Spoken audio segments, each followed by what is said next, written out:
میں نے کی دعوت کی دھوم میں مچاؤں، عطا ایسا کر حوصلہ یا الہی۔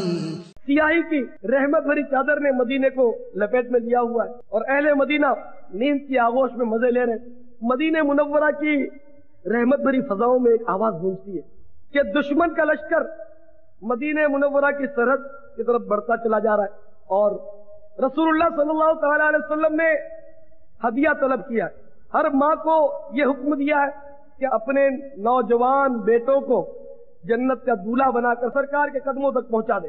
یہ آواز مدینے کی میٹھی میٹھی فضاؤں میں گونجتی ہوئی ایک بیوہ کی جھوپڑی سے ٹکراتی ہے۔ بیوہ سوئی ہے، ایک مدینے کا منا 5-6 سال کا، وہ بھی ماں کے پہلو میں لیتا ہے۔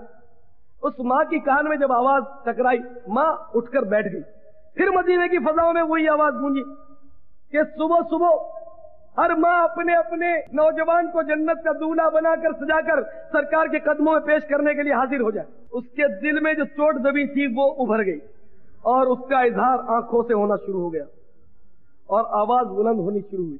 وہ رونے لگی، اسے اپنے شوہر کی یاد آ گئی۔ یہ بیوہ تھی، اس کا شوہر امریکہ پیسے کمانے نہیں گیا تھا، اس کا شوہر لندن میں اعلیٰ تعلیم حاصل کرنے کے لیے نہیں گیا تھا، اس کا شوہر میدان بدر میں سرکار کے قدموں پر قربان ہوا تھا۔ یہ بیوہ تھی، اس بیوہ پر ہماری کروڑوں بیوائیں قربان۔ یہ رونے لگی، اپنے منع کو دیکھتی ہے، ہچکیاں بننے لگی۔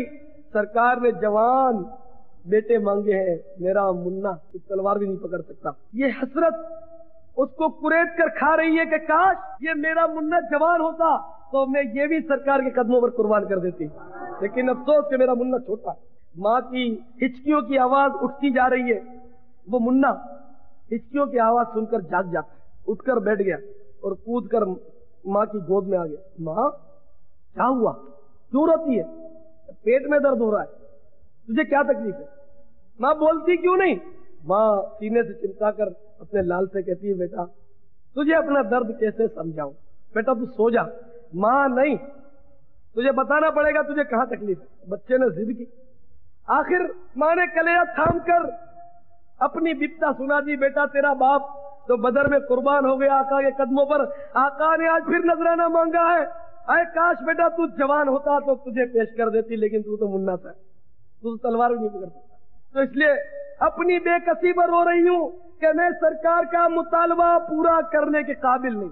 شیر کا بچہ شیر ہی ہوتا ہے۔ بچہ تن کر کھڑا ہو گیا، ماں تو مایوس کیوں ہوتی ہے؟ تو سرکار کی خدمت میں مجھے پیش کر دے، باقی میں سنبھال لوں گا۔ ماں راضی ہو جا، ماں خوش ہو جا، میں چلوں گا، میں آقا کے قدموں پر قربانی دوں گا۔ ماں کیا ہوا، میں اگر تلوار پکڑ کر کسی کافر کو مار نہیں سکتا تو کم از کم آقا کے قدموں پر قربان تو ہو سکتا ہوں۔ تلوار مار نہیں سکتا تو سینے پر تیر تو کھا سکتا ہوں۔ ماں تجھے خوش کر دوں گا، میں مجھے لے چل۔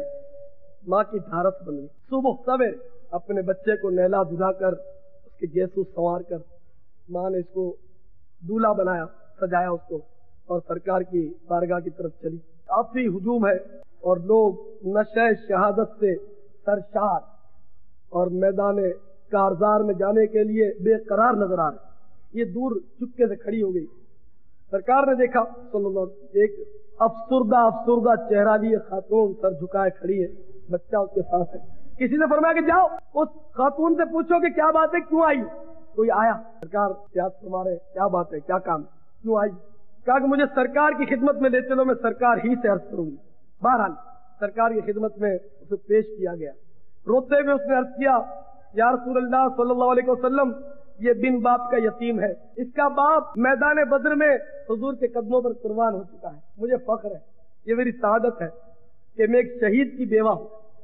آپ نے پھر نذرانہ طلب کیا، میں نادم ہوں، میرے پاس نذرانہ کوئی نہیں، یہ بچہ کٹنے کے لیے ضد کر رہا ہے، آقا اسے اجازت دے دیں، بڑا احسان ہوگا۔ سرکار نے بچے کو دیکھا، شفقت سے دل بھرایا، سنا کہ یہ بچہ میدان میں جانے کے قابل ہے۔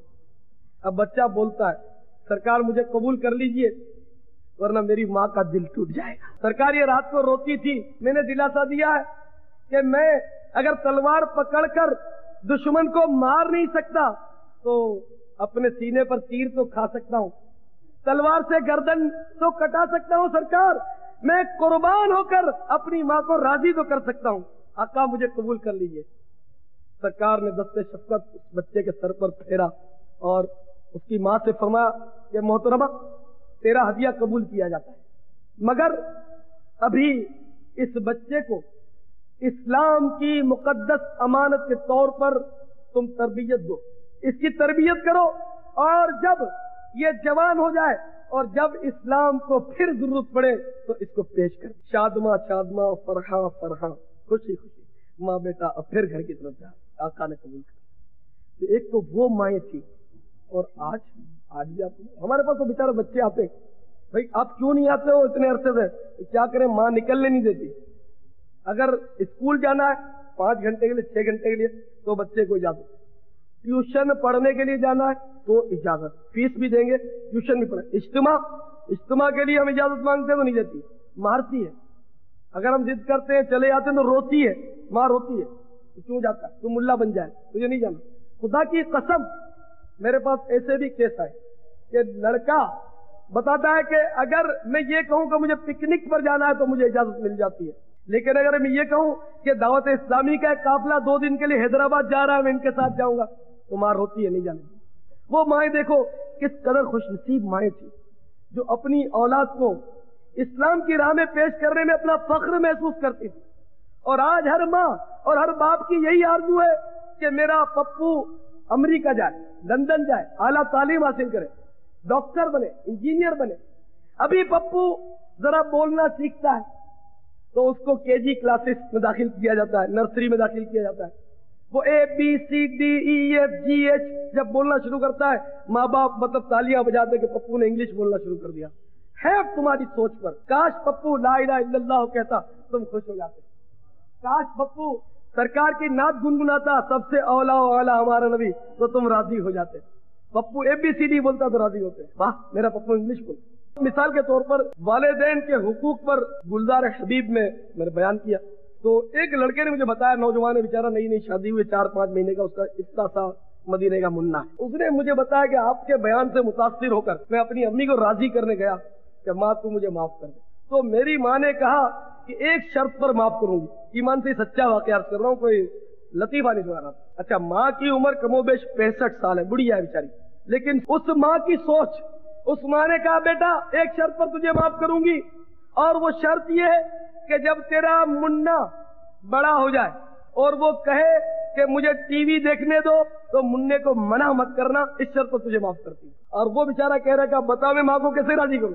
میں کہا اب واقعی میرے پاس اب کوئی نسخہ ایسا نہیں، کیونکہ اللہ رسول ناراض ہو رہے ہو تو اللہ رسول کو ناراض کر کے ماں کو راضی نہیں کیا جا سکتا۔ ماں کہے بیٹا فجر کا ٹائم ہے، سردیاں ہیں، گھر میں نماز پڑھ لے، تو اب ماں کا حکم نہیں مانا جائے گا، ماں میں تو مسجد میں جاؤں گا، یہ محلے کی مسجد ہے، میں چلا جاؤں گا، نماز پڑھ کے آ جاؤں گا۔ ہاں نماز پڑھ کے بیٹے جلدی آ جا تو پھر جانا ہے۔ میں نے کی دعوت کی دھوم میں مچاؤں، عطا ایسا کر حوصلہ یا الہی